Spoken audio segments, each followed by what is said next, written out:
notamment à l'Est, pratiquement, nous pouvons dire que 90% des bureaux de vote ont été fermés. Il en est de même à l'Ouest.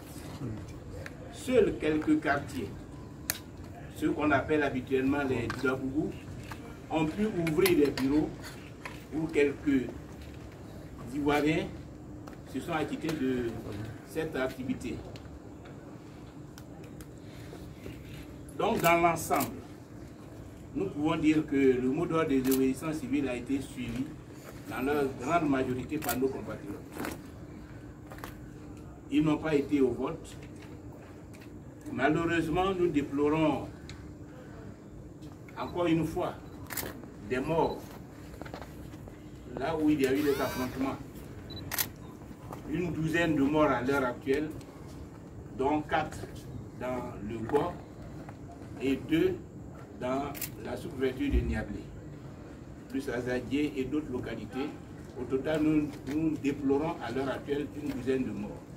C'est donc dire que les Ivoiriens sont restés mobilisés pour contester et pour s'opposer à cette tentative de coup d'État constitutionnel et électoral que M. Alassane Ouattara a tenté depuis plusieurs mois de perpétrer. Il n'y a pas eu d'élection en Côte d'Ivoire.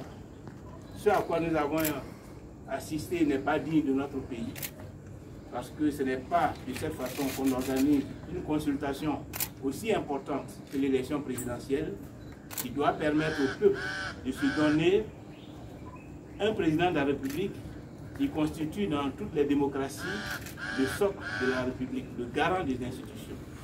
Ici, il y a eu une tentative de passage en force, une prise en otage du pays à travers l'armée et les miliciens, mais heureusement le peuple de Côte d'Ivoire est resté déterminé à braver cette tentative et a réussi à faire échec à cette parodie d'élection et à délégitimer le processus est en cours.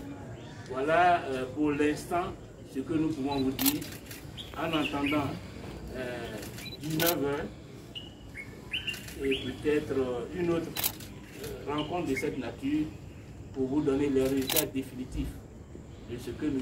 Alassane Ouattara appelle l'élection présidentielle en Côte d'Ivoire.